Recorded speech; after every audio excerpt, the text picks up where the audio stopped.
Assalamualaikum warahmatullahi wabarakatuh.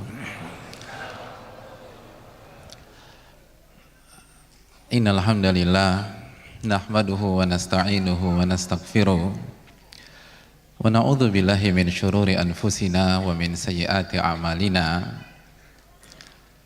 Man yahdihillahu fala mudhillalah wa man yudlil fala hadiyalah. Asyhadu an la ilaha illallah wahdahu la syarikalah wa asyhadu anna Muhammadan abduhu wa rasuluh. Ya ayyuhalladzina amanu taqullaha haqqa tuqatih wa la tamutunna illa wa antum muslimun. Ya ayyuhan nasu taqu rabbakumul ladzi khalaqakum min nafsin wahidah wa khalaqa minha zawjaha wa batha minhuma rijalan katsiran wa nisaa'a wattaqullaha alladzi tasaaluna bihi wal arham innallaha kana 'alaikum raqiba. Ya ayyuhalladzina amanu taqullaha wa qulu qawlan sadida yuslih lakum a'malakum wa yaghfir lakum dhunubakum wa man yuti'illaha wa rasulahu faqad faza fawzan 'azima. Amma ba'du fa inna astaqal hadithi kitabullah wa khairal hadi hadi Muhammadin sallallahu alaihi wasallam wa syarrul umuri muhdatsatuha wa kullu muhdatsatin bid'ah wa kullu bid'atin dhalalah wa kullu dhalalatin finnar.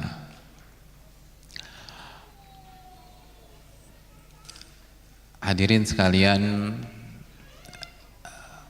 teman-teman semua, ikhwan dan akhwat yang saya muliakan.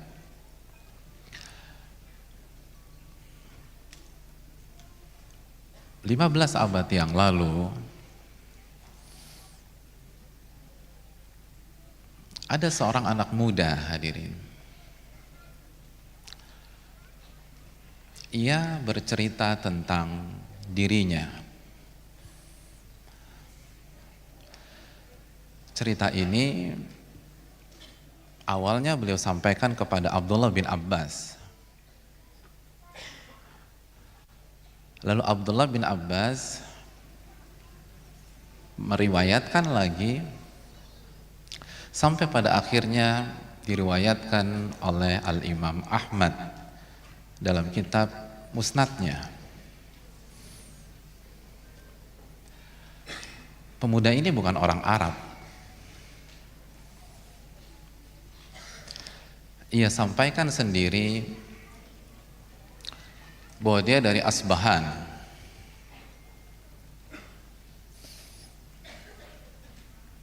Ya, dari Asbahan. Lebih tepat dari daerah yang bernama Jai. Jim ya tasydid. Jai. Ia bukan seorang pemuda biasa, teman-teman.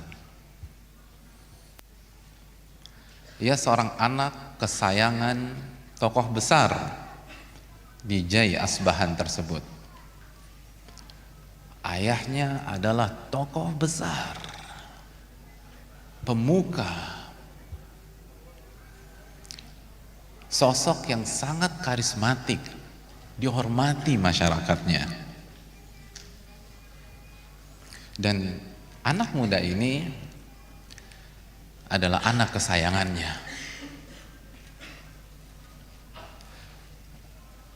Sang ayah mendidik si anak muda agar berpegang teguh dengan agamanya.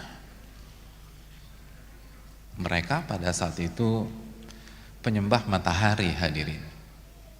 Penyembah matahari. Sang anak dididik dengan akidah seperti itu.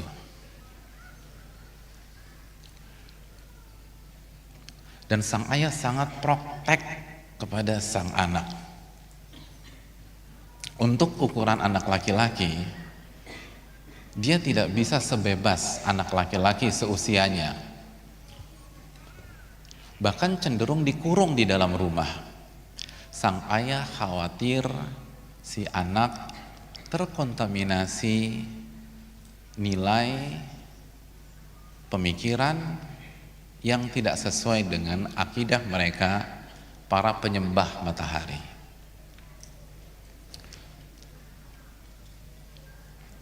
Sang ayah sangat posesif. Anak muda ini nggak bisa keluar rumah dengan gampang. Waktunya mayoritas dihabisi di rumah. Dan betul, dengan didikan seperti itu, si anak muda ini menjadi anak muda yang sangat taat terhadap agamanya. Bahkan dia sampai pada makom khadimun nar, yaitu penjaga api, yang menyalakan api dan dijaga terus jangan sampai api itu padam. Hadirin yang Allah muliakan, itulah hari-hari yang dihabisi atau yang dihabiskan oleh si anak muda.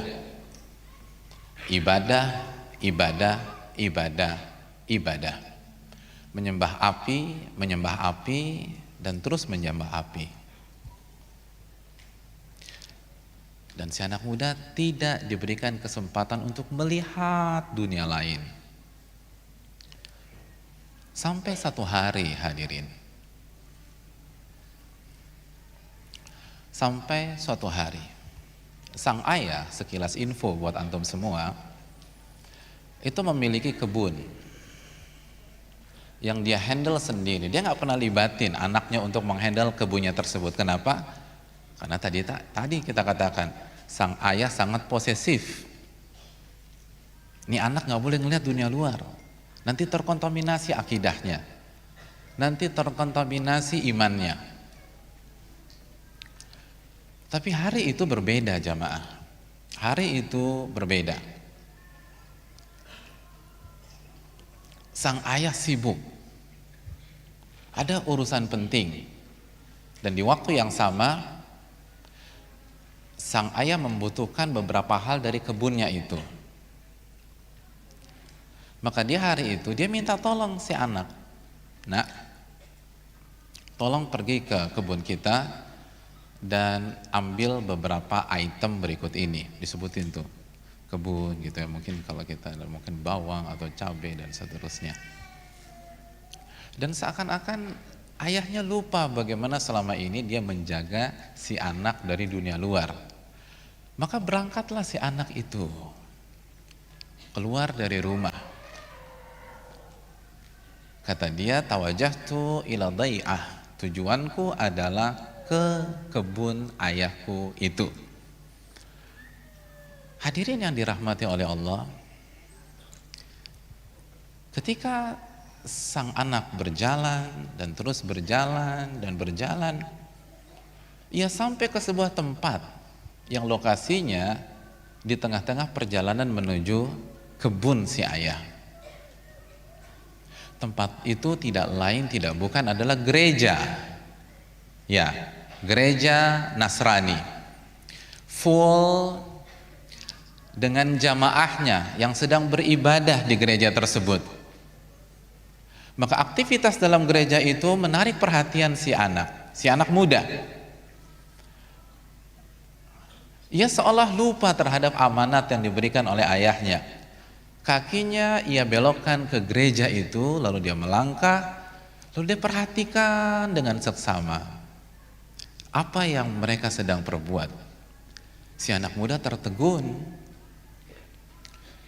dia kagum, dia terpesona dengan ibadah yang dilakukan oleh mereka di gereja itu.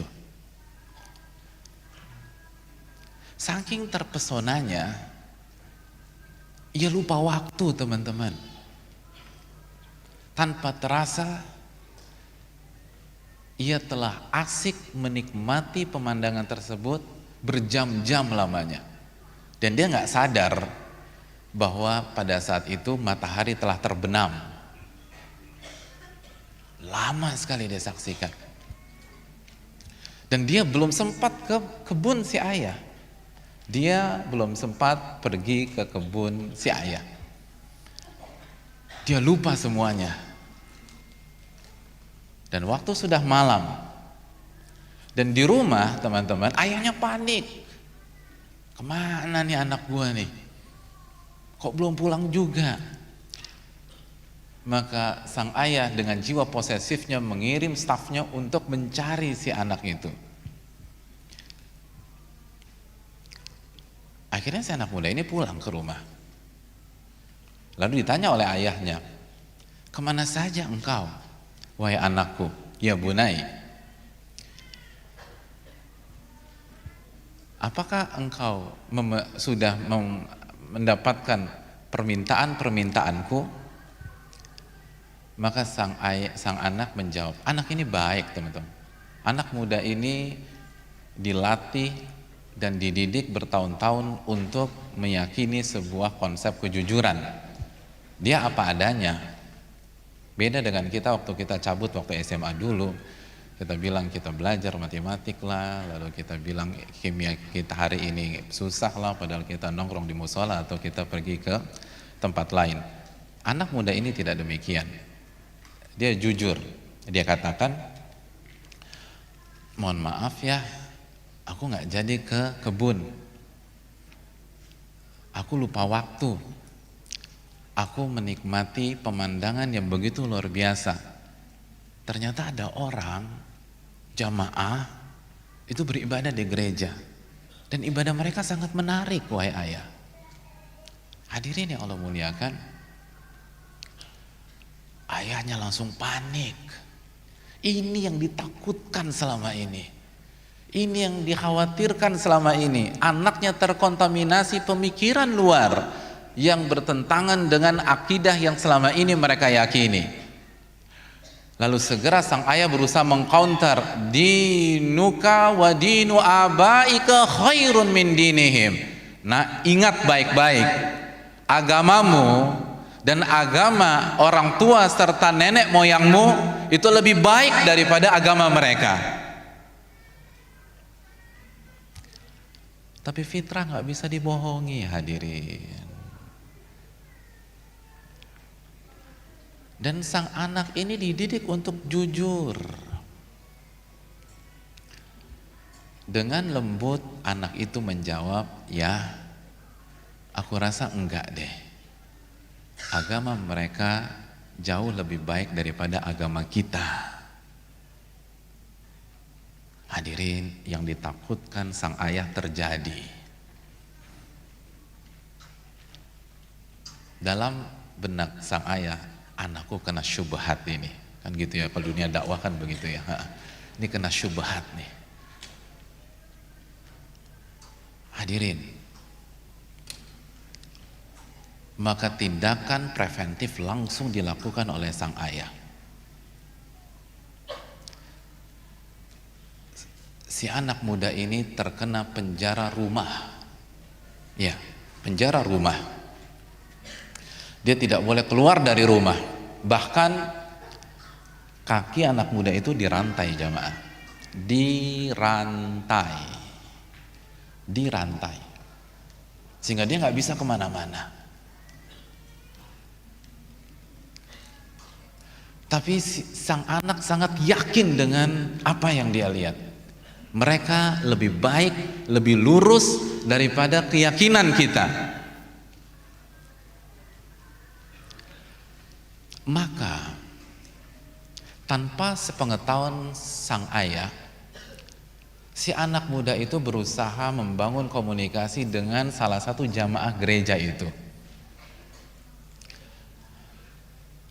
Lalu bertanya, di mana saya bisa belajar agama kalian? Kata salah satu dari mereka, di Syam. Ya, kita tahu Syam adalah pusat dari Nasrani. Nabi-nabi mereka turun di sana. Lalu kata anak muda itu, boleh nitip pesan enggak? Kalau ada rombongan dari Syam datang ke kota kita ini, tolong kasih tahu saya. Tolong kasih tahu saya. Dan ini teman-teman sekalian dan jamaah dilakukan tanpa sepengetahuan sang ayah. Jadi orang tua lebih gaptek daripada anak, ternyata bukan lagu baru jamaah sekalian. Dari dulu gitu loh. Anak-anak lebih jauh selangkah dari orang tuanya. Gitu. Dan ini warning bagi kita semua para orang tua. Jadi si anak muda juga ngalamin. Walaupun udah diborgol tuh kaki, masih bisa bangun komunikasi. Suatu hari tibalah rombongan dari Syam datang ke Asbahan, dan sesuai kesepakatan si anak dengan kondisi penjara rumah dan kaki diborgol mendapatkan info bahwa ada rombongan dari Syam datang ke kotanya. Oh, emang jago anak-anak muda tuh jamaah. Makanya saya suka ngomong sama ibu-ibu, anak-anak ibu-ibu yang SMA atau kuliah punya pacar apa enggak? Enggak punya apa enggak tahu ibu-ibu, kan gitu hadirin. Pak, ya hadirin, siapa di antara antum punya pacar waktu SMA cerita sama orang tuanya? Mayoritas enggak. Kalaupun cerita punya 9, paling cerita 1 atau 2 saja jamaah. Anak muda hadirin, anak muda.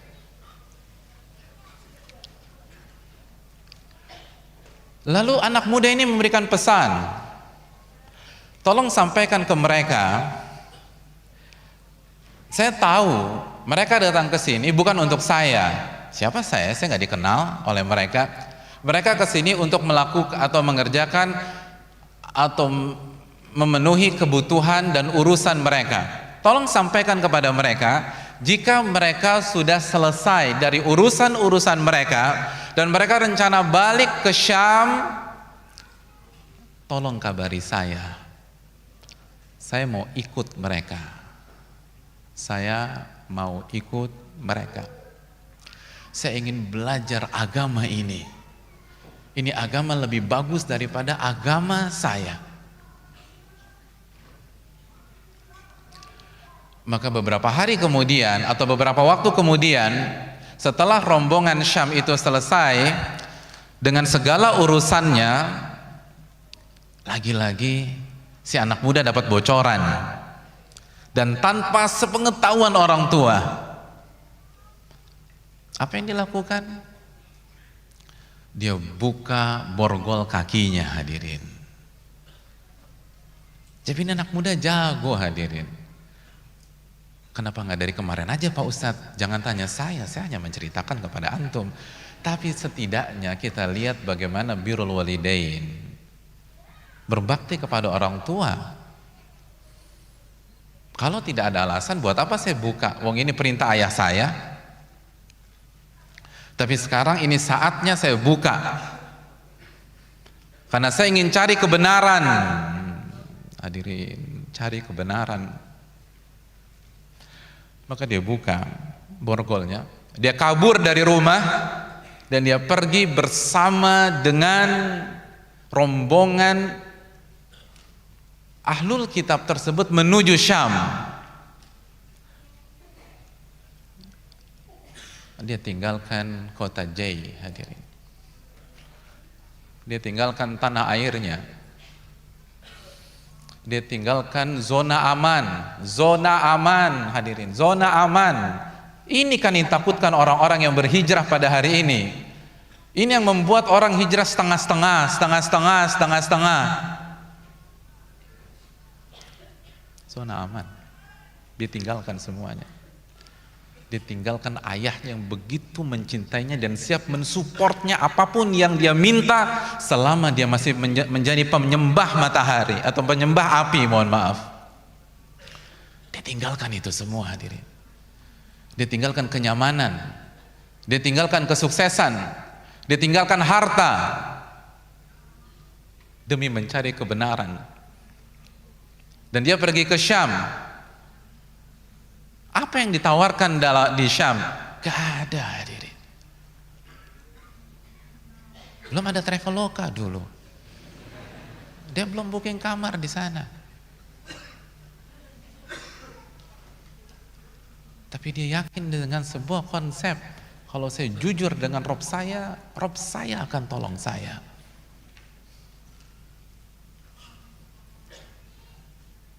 Sampailah dia di Syam, buta, sebuta-butanya. Dia tidak tahu gambaran Syam seperti apa. Dia belum lihat Syam dari Google, hadirin. Dia belum lihat YouTube. Blank.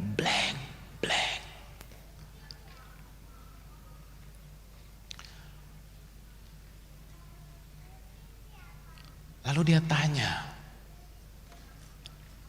siapa orang yang paling baik yang ada di sini?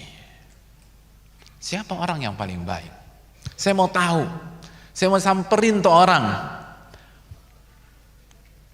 Akhirnya dia dikasih tahu. Seorang tokoh agama. Disamperin jamaah. Ini baru anak muda, hadirin. Gak malu, gak takut. Kalau berkaitan dengan kebenaran, sebagaimana yang dikatakan Al-Imam Mujahid, la yata'allamul ilma mustahin wala mustakbir. Nggak akan bisa belajar agama orang yang malu atau minder dan orang yang sombong. Riwayat dikeluarkan Al-Imam Al-Bukhari dalam kitab sahihnya. Pede, hadirin. Datang nol besar. Anak muda ini nggak ngerti apa-apa, tapi dia mau belajar. Dan dia jujur sama Allah. Dia tinggalkan semua kemewahan di kota J. Maka kata tokoh agamanya, silahkan tinggal bersamaku. Karena ini anak muda bilang, izinkan saya tinggal bersamamu. Saya siap melayanimu. Saya siap berkhidmat kepadamu. Itu mental anak muda, hadirin. Berkhidmat kepada ilmu, berkhidmat kepada ahli ilmu. Dan dia gak mikir berapa salary saya, berapa saya dapat per bulan. Gak ada hitung-hitungan begitu. Tujuan saya bagaimana mendapatkan kebenaran, karena kebenaran lebih berarti daripada harta dunia. Kalau cuma cari duit, ngapain saya keluar dari Asbahan? Oh, saya kaya di sana. Bukan itu yang saya cari. Hadirin, tinggallah si anak muda dengan tokoh agama tersebut. Hari berganti hari, dia habiskan untuk melayani, melihat, menyimak, dan mempelajari gerak-gerik si tokoh agama. Dan tahu hadirin, dia kecewa. Ternyata tokoh ini musang berbulu domba.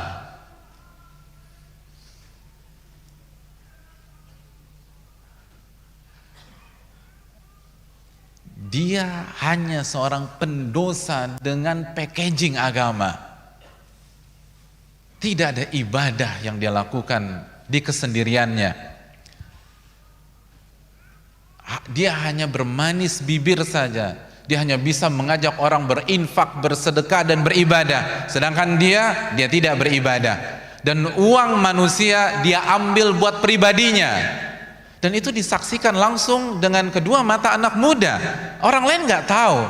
Orang lain berpikir ini tokoh malaikat berwujud manusia.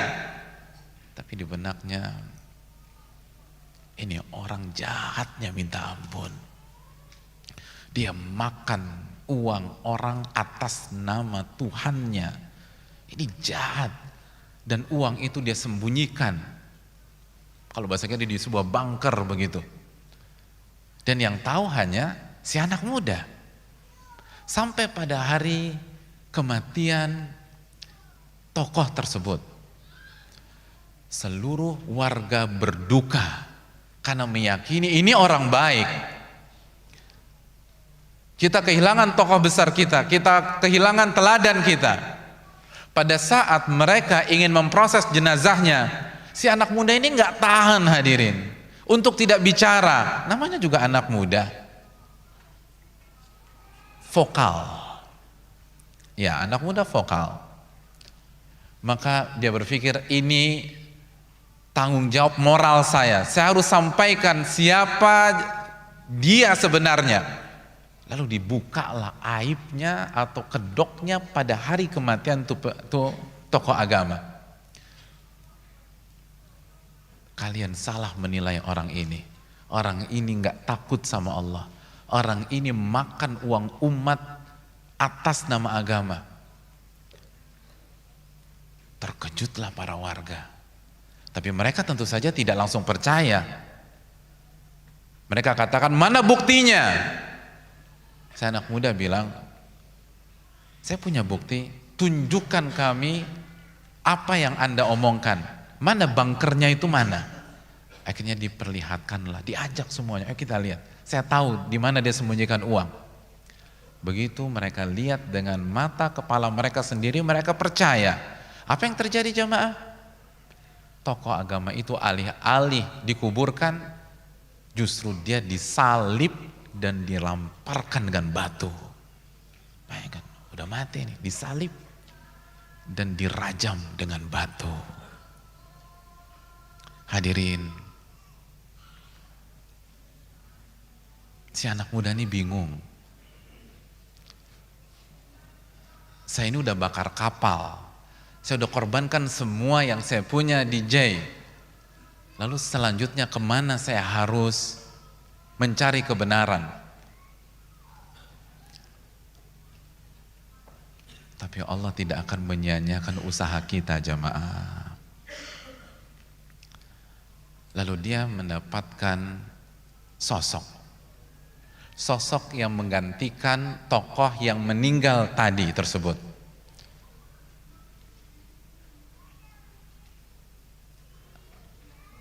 Tapi namanya juga orang, kondisinya nggak seperti ketika berangkat dari J. Ada trauma dalam diri dia. Jangan-jangan sama lagi nih kayak kemarin.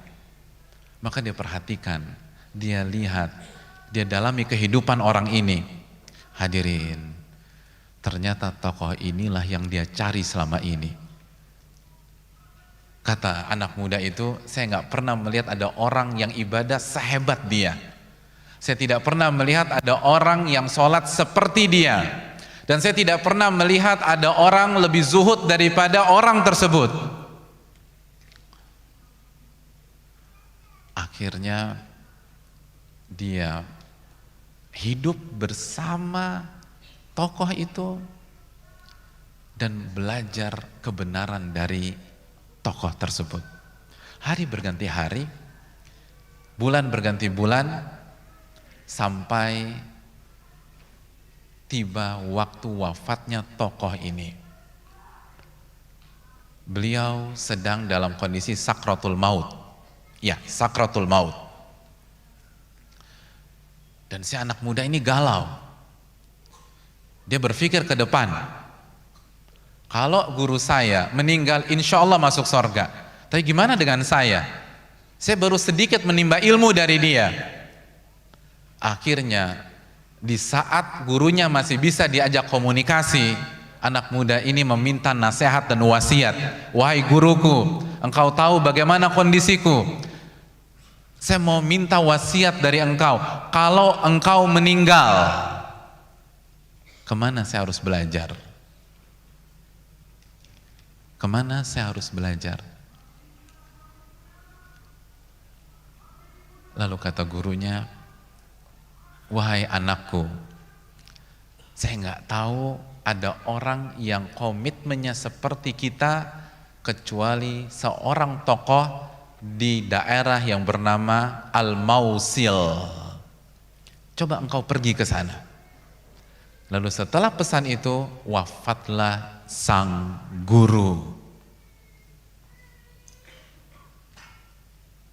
Maka si anak muda itu pergi ke Al-Mausil demi mencari kebenaran.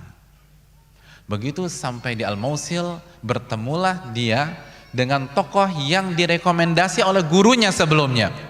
Maka dia sampaikan dan diterima sebagai seorang guru. Mohon maaf, diterima sebagai seorang murid. Tinggallah dia bersama gurunya. Lihat hadirin, metode terbaik itu berguru. Dan berguru itu bukan hanya datang ke kajian, kita tempel tuh ahli ilmu, belajar dari kehidupannya.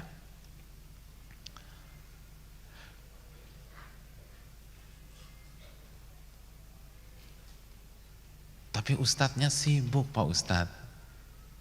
Antum sudah pergi ke Syam hadirin.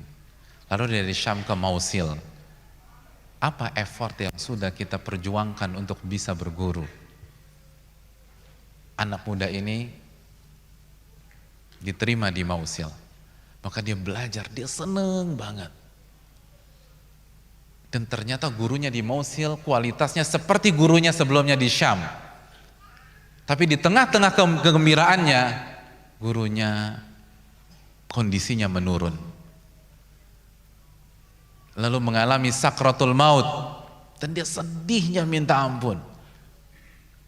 Maka mumpung guru saya masih bisa berkomunikasi, beliau bertanya kepada gurunya, "Wahai guruku, aku datang ke engkau itu karena direkomendasi oleh guruku yang sebelumnya. Kan aku pengen belajar, aku pengen berubah, aku pengen hijrah, aku pengen jadi lebih baik, aku ingin masuk surga. Dan aku diarahkan ke engkau. Sekarang engkau akan wafat. Kemana aku harus berguru?"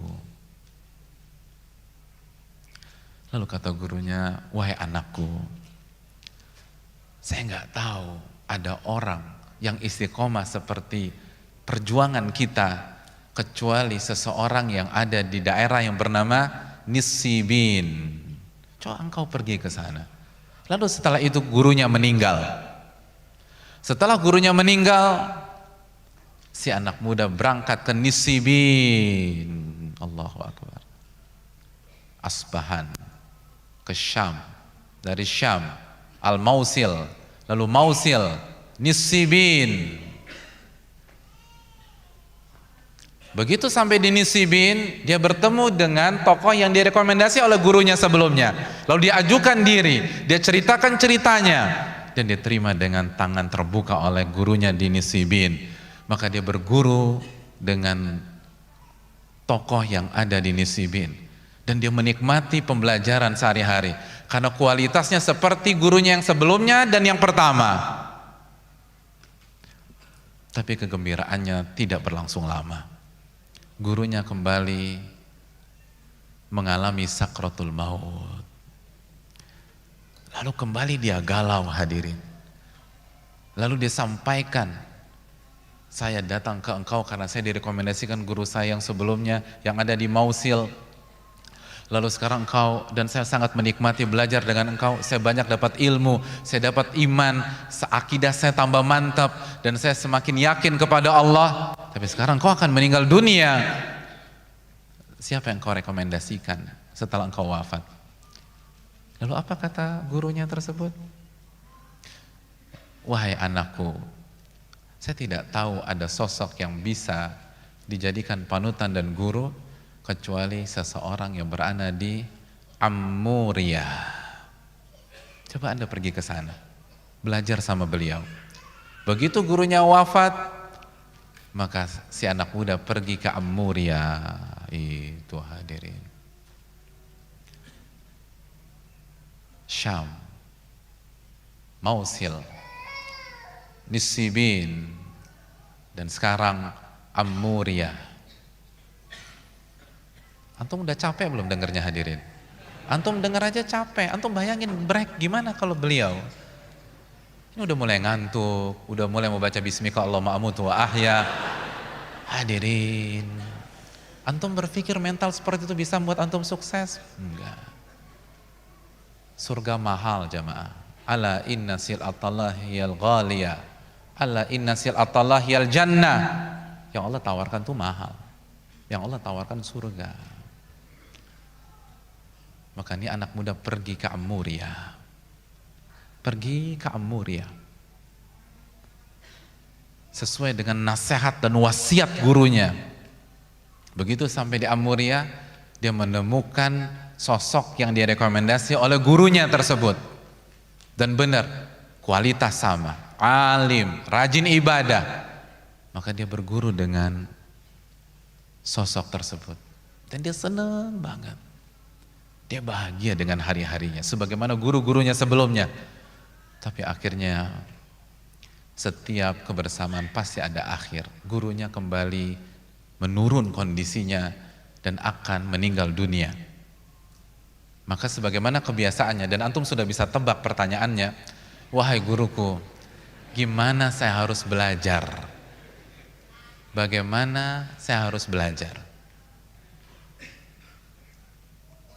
Dan hadirin, apa jawab gurunya? Paling sama Pak Ustadz seperti yang sebelumnya. Aku udah rencana mau pulang nih Pak Ustadz. Ini monoton sekali ceritanya. Hadirin, jangan pulang dulu. Karena guru dari Amuriyah itu menjawab dengan jawaban yang berbeda. Kata gurunya, saya tidak tahu ada orang yang sekualitas dengan kita saat ini. Tuh kan sama. Sabar. Tapi saya kasih tahu engkau info penting.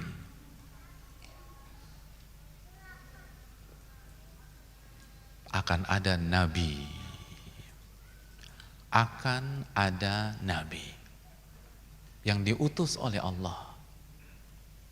Nabi terakhir. Dan dia akan datang bi ardil Arab, ke tanahnya orang Arab. Orang ini dari Asbahan, lalu pergi ke Syam. Kita tahu Syam Bani Israel. Lalu gurunya ini mengatakan akan datang seorang nabi, dan nabi ini akan stay di tanah Arab. Dia akan tinggal di sebuah wilayah baina harratain. Wilayah itu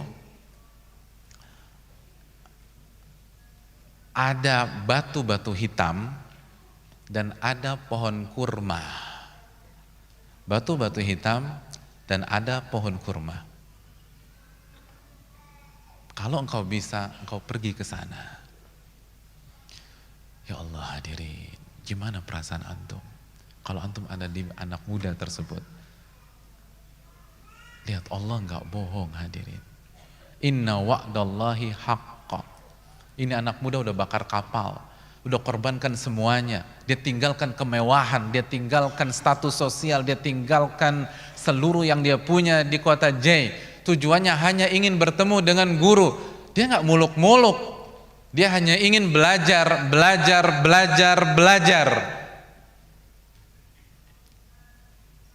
Lalu lihat perjalanannya, arahkan ke guru.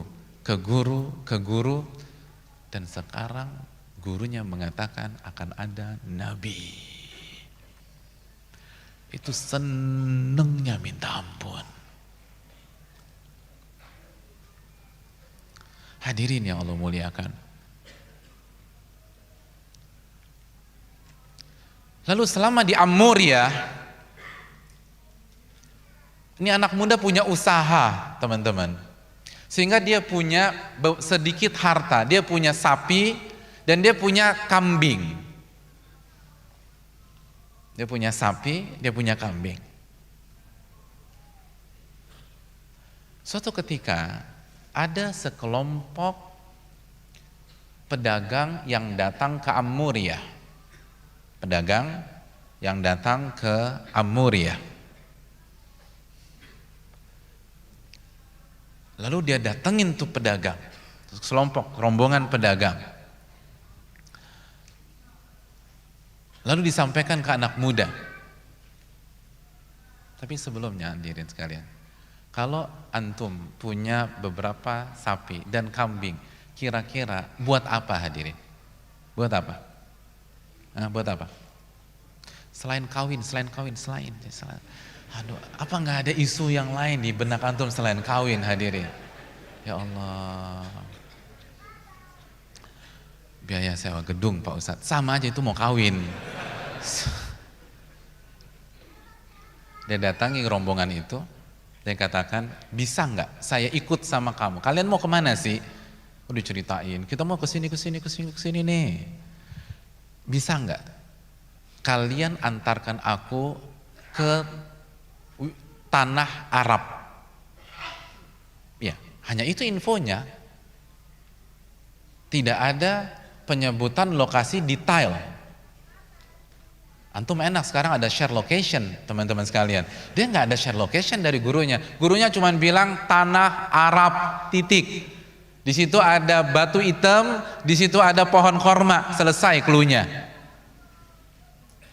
Maka dia modal nekat aja, bisa nggak nganterin saya ke tanah Arab? Sebagai kompensasi, ini sapi dan kambing semua saya buat kalian. Subhanallah. Dan dia belum kawin, hadirin. Catat baik-baik. Ya, catat baik-baik. Dia belum kawin. Cari kebenaran, hadirin. Cari kebenaran. Kebenaran di atas segalanya.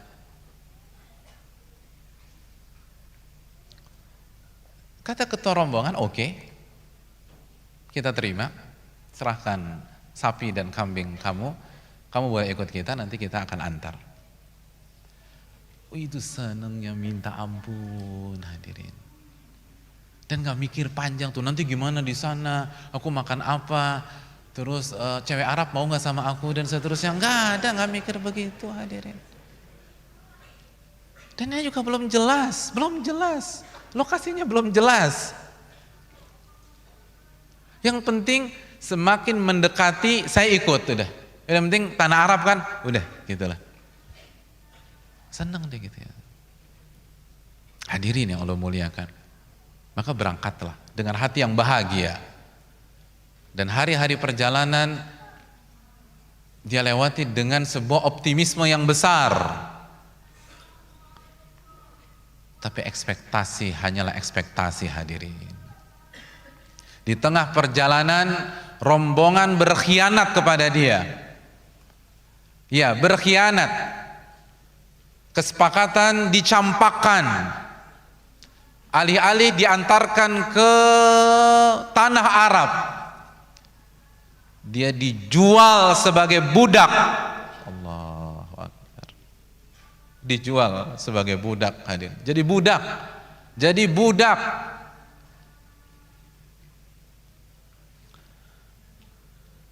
Ketika ada seorang Yahudi bertemu dengan rombongan tersebut di tengah jalan, dijual. Subhanallah.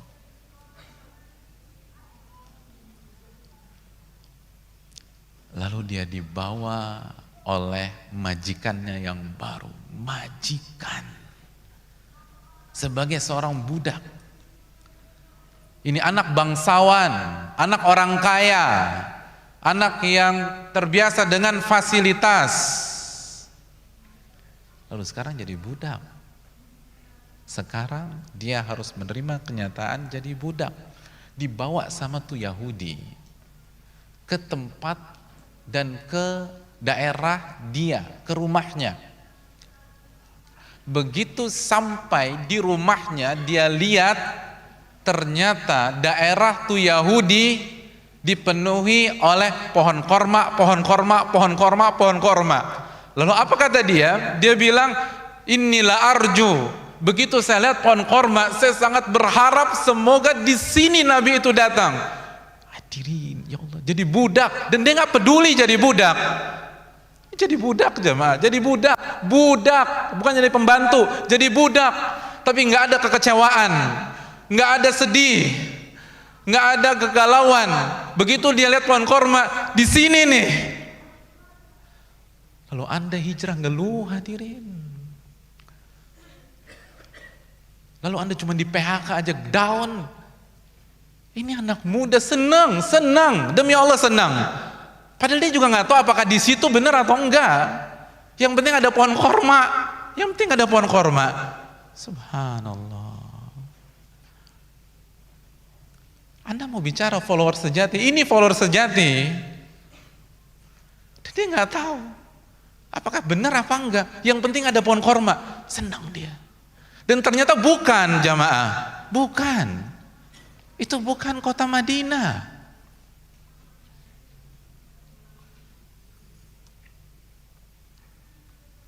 Atau bayangin kita yang selama ini hidup enak tiba-tiba jadi budak. Alih-alih caci maki orang, senang senang. Itu pencari iman jamaah. Itu muhajir. Itu orang yang berhijrah. Bukan hanya sebatas wardrobe atau penampilan, tapi mental jahiliyah. Spirit jahiliyah. Mana ada keyakinan seperti itu hadirin? Lalu tidak ada amarah dalam hatinya. Dia hanya berharap semoga Nabi itu kesini. Tapi daerah itu bukan yang dimaksud oleh gurunya. Hadirin. Ternyata majikannya si Yahudi itu punya sepupu. Ya, punya sepupu.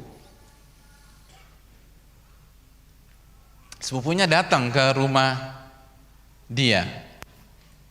Lalu berbicara. Lalu melihat tuh anak muda.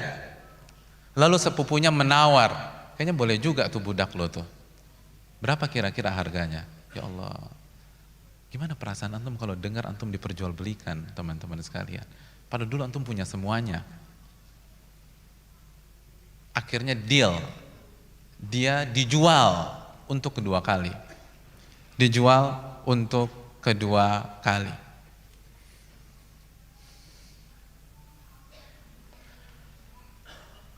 Antum tahu siapa yang beli? Yahudi.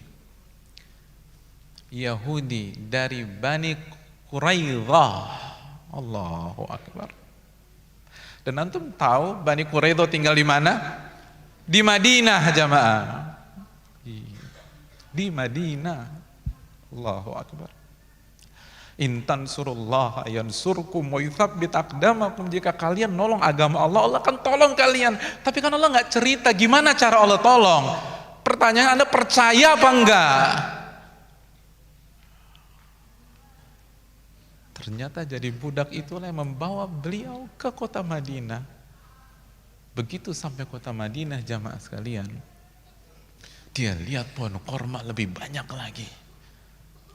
Ya Allah, dia senang hadir. Ya Allah, ini mungkin nih, ini daerah kali. Ini daerah yang dimaksud oleh guru saya. Gak ada pikir status, gak ada pikir gengsi. Kita hijrah mikir status, mikir gengsi, gimana kata orang, enggak. Semoga ini daerah yang disebutkan oleh guru saya. Hadirin.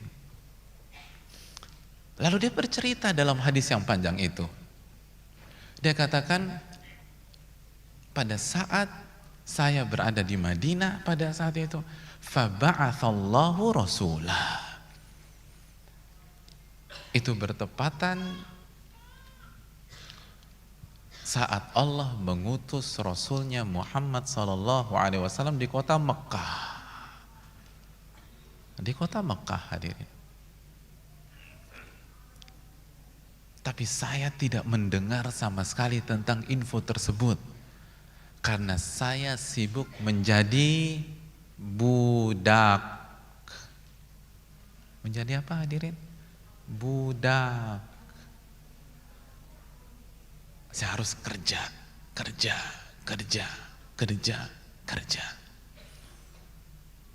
Itu hari-hari yang saya harus habisi pada saat itu.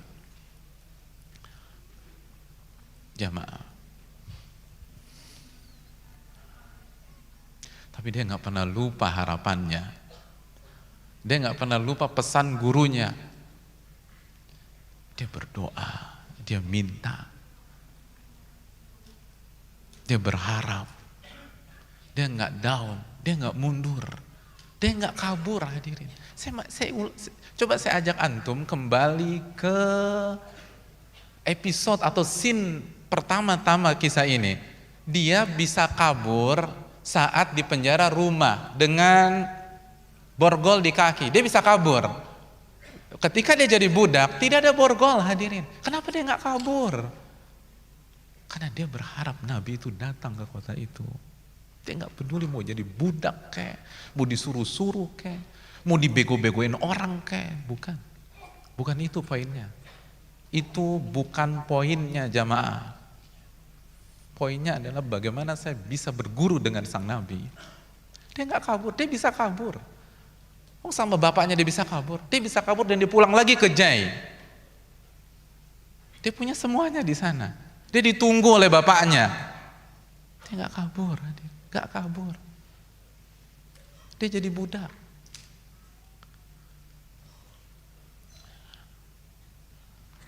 In tasduqillaha yasduqka.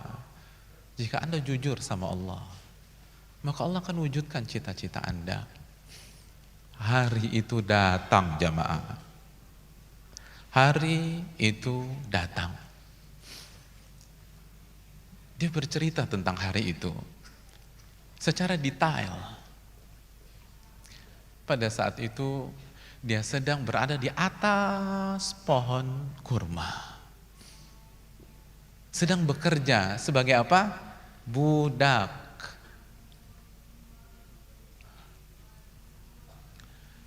Dan di bawah pohon itu majikannya lagi standby dan melihat, mengontrol aktivitas budak-budaknya. Tiba-tiba majikannya kedatangan tamu yang notabene adalah sepupu si majikan itu. Lalu si sepupu bawa sebuah informasi penting. Kata sepupunya, qatalahullah. Semoga Allah menghancurkan Aus dan Khazraj itu. Orang Arab yang tinggal di kota Madinah. Hari ini informasinya, hari ini mereka sedang berkumpul di Kuba. Di Kuba. Di kabilah Amr bin Auf. Mereka sedang berkumpul di sana menyambut seseorang yaz'umuna annahu nabi. Mereka meyakini tamu yang datang ke mereka hari ini adalah nabi. Kalimat itu terdengar sampai ke atas pohon korma. Dan disitulah posisi tuh anak muda pada detik itu. Dia katakan, begitu saya dengar info itu, saya langsung terserang panas dingin. Saya goncang dan saya mau jatuh. Hampir-hampir saya jatuh dan menimpa majikan saya. Wah, antum bayangin gak sih, ini yang ditunggu hadirin. Ini yang dicari selama ini. Ini yang membuat dari Syam ke Mausil, Nisibin, Amuria jadi budak. Tiba-tiba didengar itu. Saya panas dingin, saya blank. Dan saya mau jatuh. Dan kalau saya jatuh pada saat itu, saya menimpa majikan saya sendiri. Pada saat itu saya lupa status saya. Saya lupa status saya. Bahwa saya hanya budak. Saya turun, lalu saya nimbrung. Lalu saya tanya sama tuh sepupu, "Madza taqul? Madza taqul?" Tolong diulang, kamu ngomong apa tadi? Tolong diulang. Kepo hadirin, kepo. Kayak antum, kayak hadirin. Tapi beda objek, beda konten. Kita kepoin hidup orang, kita kepoin barang orang. Bahkan yang lebih aib lagi, kita kepoin aib orang. Apa manfaatnya buat kita? Tambah bertakwa dengan cara demikian. Dia kepo. Tolong diulang, tolong diulang. Dia lupa dia budak hadirin. Dia lupa dia hanya seorang budak. Budak gak punya hak untuk minta siaran ulang.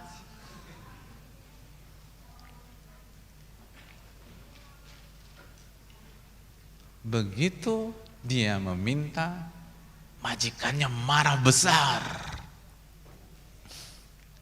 Dan majikannya mengatakan, celaka Anda. Dalam riwayat dipukul hadirin, digampar plak. Lukmatan syadidah, dengan pukulan yang keras pada saya. Ya Allah. Anak bangsawan jamaah, anak bangsawan. Nggak ada yang berani sama dia dulu.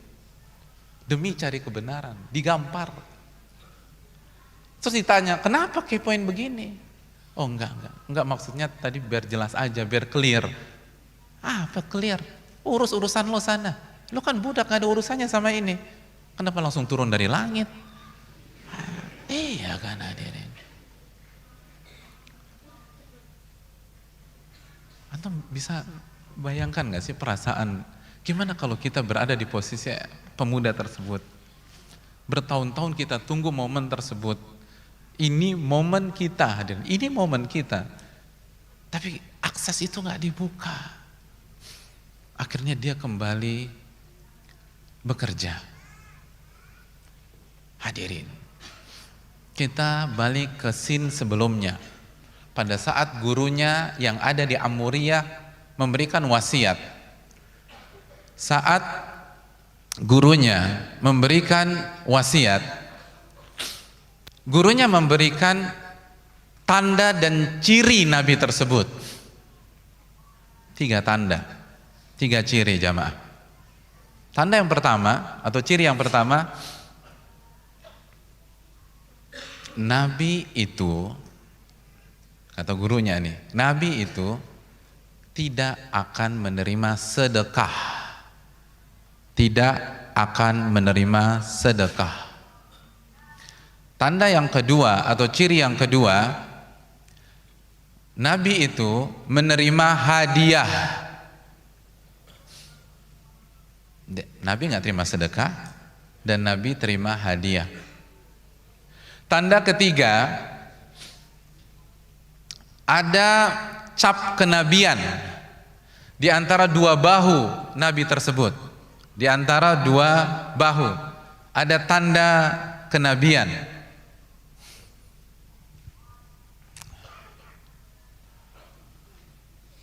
Maka begitu dia mendengar informasi tersebut, siang itu dia sibuk sendiri. Sibuk hadirin. Dia kumpulkan makanan yang dia punya. Makanan yang dia punya.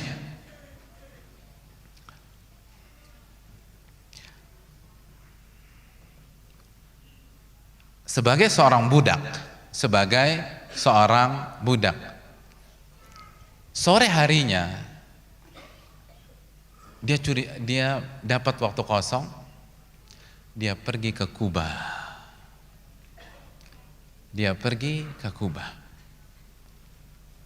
Lalu untuk pertama kalinya dia melihat sosok yang diyakini oleh sahabat-sahabat sosok itu sebagai Nabi. Dia datang, dia ucapkan salam, lalu dia katakan, saya melihat engkau orang soleh dan engkau punya sahabat yang asing dan membutuhkan. Ini ada makanan sedekah untuk engkau dan sahabat-sahabatmu. Ini ada sedekah. Setelah dikasih, lalu dia menjauh hadirin. Dia menjauh. Lalu dia mengamati, dimakan apa enggak? Dimakan apa enggak? Dia amati apa yang akan dilakukan oleh Nabi SAW. Kata gurunya, Nabi itu makan sedekah apa enggak? Enggak.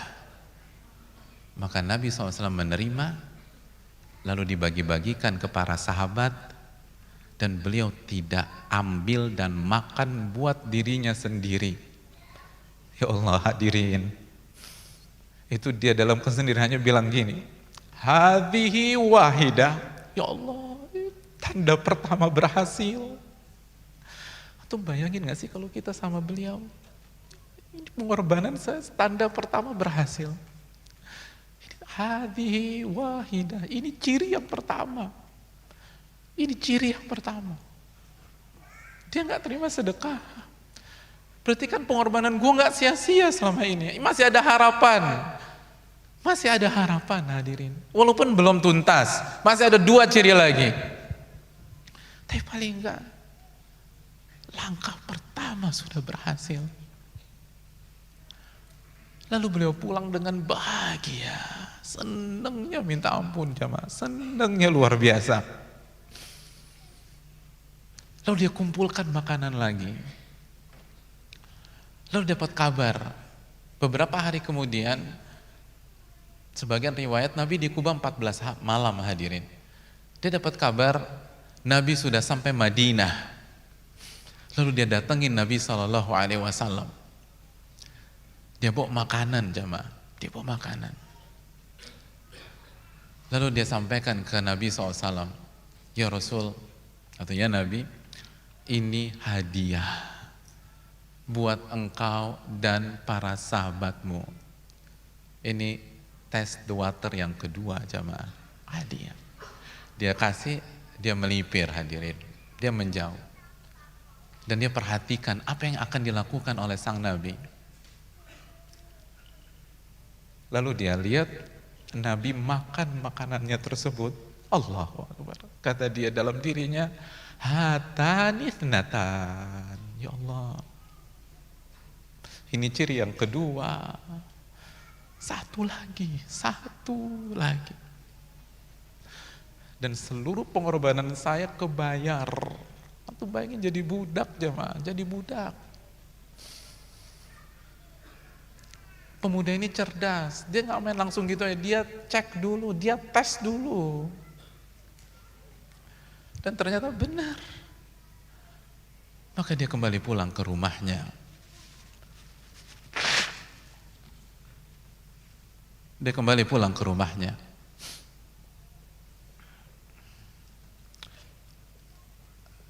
Karena ciri yang ketiga nggak mudah. Apa ciri yang ketiga jemaah? Ada tanda kenabian di punggung. Sedekah mudah mungkin. Hadiah mungkin mudah. Tapi gimana cara tahu tanda kenabian di antara dua bahu? Sedangkan dia bukan tukang bekam hadirin. Bukan tukang pijit. Bukan tukang akupuntur. Kalau tukang bekam kan gampang jamaah. Gue bekam dia loh. Ya Allah.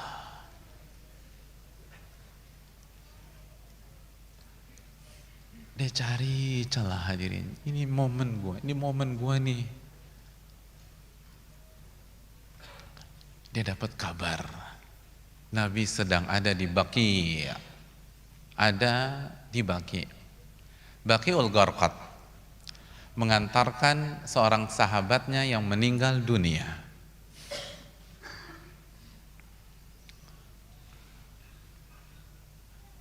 Kondisi outdoor, mungkin bisa tersingkap karena akan ada prosesi pemakaman, mungkin ada baju yang akan tersingkap.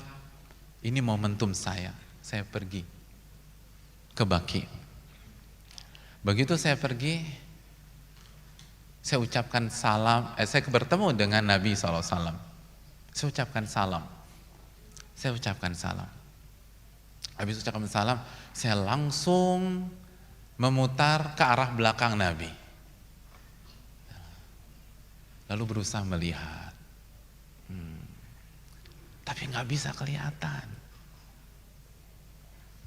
Coba lagi, lihat lagi. Nggak kelihatan jamaah. Dan Nabi mulai curiga. Coba kalau antum di posisi Nabi, ada orang salaman langsung ke belakang. Antum bingung, kenapa? Bingung kita hadirin. Nabi tahu Salman menginginkan sesuatu. Ya, pemuda itu Salman hadirin. Pemuda itu Salman.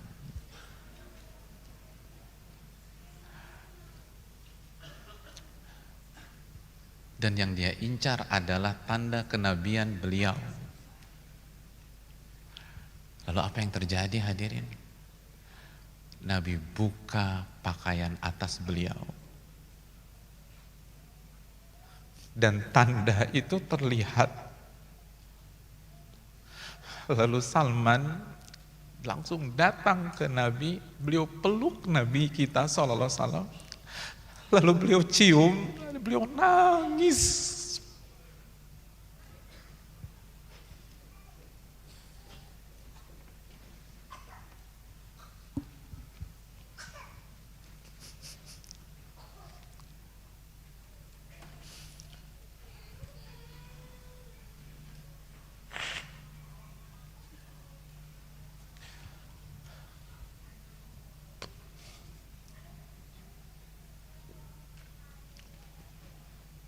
Dipeluk teman-teman, dipeluk. Lalu semua air mata itu tumpah. Lalu kulit bersih Nabi kita dicium oleh Salman. Dicium, hadirin.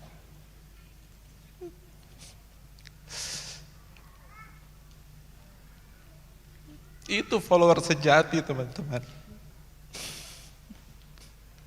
Yang ada di benaknya dalam seluruh perjuangannya. Gimana dia dipenjara oleh bapaknya, dia kabur ke Syam, lalu dari Syam dia dapat orang yang salah, akhirnya dia pergi ke Mausil setelah dapat orang benar, dari Mausil ke Nisibin, dari Nisibin ke Amuria, dan dari Amuria dia jadi budak. Tapi semua nggak sia-sia jamaah, semua nggak sia-sia. Detik ini beliau berada persis di belakang Rasul Sallallahu Alaihi Wasallam, dan dia peluk itu tubuh, lalu beliau cium, dan beliau nangis, senangis-nangisnya.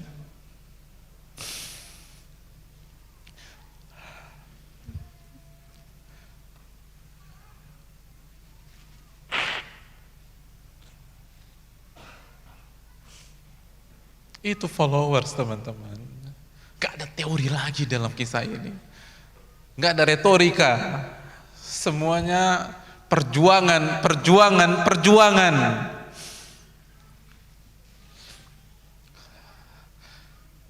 Wa khitamuhu misk. Dan endingnya seperti kasturi memeluk tubuh Rasul Sallallahu Alaihi Wasallam.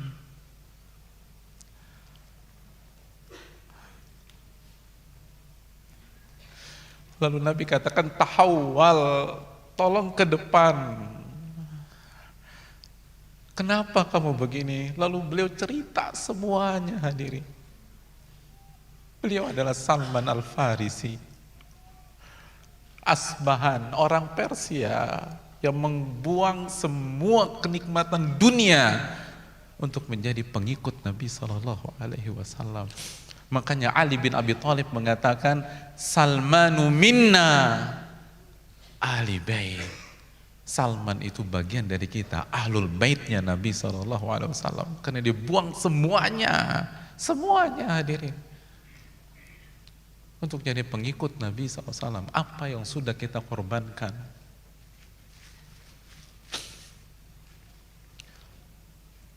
Kita dengar cerita ini nangis kita teman-teman. Gimana kalau kita benar-benar di posisi Salman bisa memeluk tubuh Nabi SAW. Lalu kita tumpahkan air mata kita di pundak Nabi SAW. Hadirin, kesempatan seperti itu ada. Dan ini bukan hal mustahil. Di hari kiamat, di telaga Haud, itu kesempatan kita berdekatan dengan sang Nabi Sallallahu Alaihi Wasallam. Dan Nabi akan menyuguhkan segelas air kepada kita. Allahu Akbar, segelas air yang apabila diminum tidak akan merasakan kehausan selama-lamanya. Kenapa kita tidak perjuangkan hal itu jamaah? Kenapa kita nggak perjuangkan? Itu kesempatan mungkin satu-satunya kita bisa berdekatan dengan Nabi sebelum di surga. Perjuangkan. Jadilah pengikut Nabi yang setia.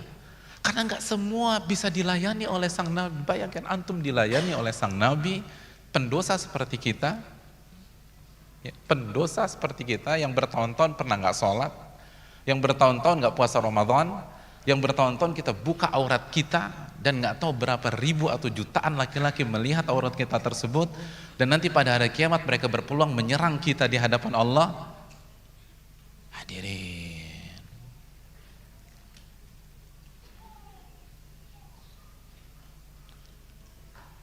gak semuanya dilayani oleh Nabi, hanya pengikut setianya, karena nanti ada yang tercegah. Dan ketika Nabi berusaha membelanya, maka beliau akan mendapat jawaban, fa innaka la tadri ma ahdatsu ba'duk. Anda tuh nggak tahu apa yang mereka lakukan setelah engkau wafat, wahai Rasul. Mereka tidak menjalankan sunnahmu. Hadirin, pengikut sejati itu bukan lisan yang bermain. Pengikut sejati itu pengorbanan. Apa yang berani kita korbankan untuk Allah dan Rasulnya Sallallahu Alaihi Wasallam. Dan Allah enggak pernah menyelisih janjinya. Innallaha la yukhliful mi'ad. Salman sudah menjadi bukti nyata bagi kita. Itu anak muda, teman-teman. Itu loyalis. Itu pengikut, dan dibayar manis, memeluk tubuh Nabi SAW dan menumpahkan air matanya. Lalu Nabi mengatakan, katib ya Salman, tolong bebaskan diri Anda. Lalu Nabi meminta para sahabatnya yang punya uang untuk membantu Salman memerdekakan dirinya, dan Salman pun merdeka. Hadirin, cuman sebentar kok perjuangan, gak lama. Allah hanya ingin uji kita, loyal gak kita kepada Allah, setia gak kita sama Nabi SAW. Apa yang kita rasakan dirasakan oleh anak-anak muda yang jauh sebelum kita, dan yang kita rasakan dan kita korban gak ada apa-apanya dibanding mereka.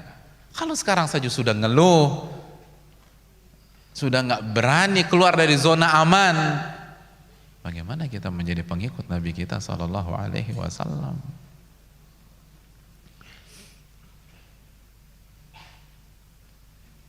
Kita butuh Salman pada hari ini.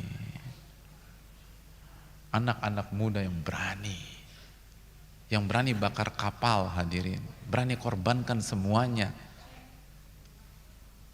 untuk mencari kebenaran, lalu mengejar ilmu. Mereka berguru, mereka hidup dengan guru mereka, bukan hanya sekedar datang ke kajian. Mental Salman bukan itu. Beliau tahu bagaimana cara jadi berubah. Kita harus hidup dengan ilmu. Kita harus punya hubungan dekat dengan ahli-ahli ilmu, dan jangan menyalahkan siapapun. Apa effort kita? Kenapa Salman bisa dengan mudah, dalam tanda kutip, berguru ke sana, berguru ke sini? Karena beliau korbankan semuanya. Sedangkan kita komitmen ke kajian seminggu sekali saja tidak bisa. Komitmen ke kajian pekanan saja, afwan akhi, afwan ukhti, gue gak bisa datang, gue lagi sibuk. Gimana Anda bisa menjadi follower sejati? Oleh karena itu, hadirin yang Allah muliakan,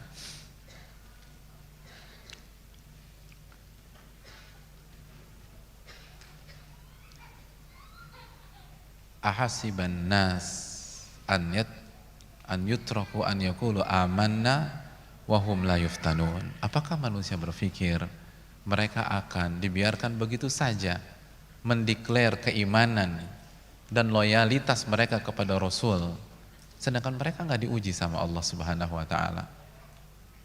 Allah pasti akan uji mereka. Dan Allah telah uji umat-umat sebelum mereka. Fala ya'lamannallahu alladhina shadaqu wa la ya'lamannal kadzibin. Sehingga terbukti mana yang jujur ketika mengklaim sebagai pengikut Rasul, dan mana yang KW dan berbohong pada saat dia mengklaim. Ini yang bisa disampaikan pada kesempatan kali ini. Semoga bermanfaat. Wassalamualaikum warahmatullahi wabarakatuh. Wa ala alihi wa sahbihi ajma'in.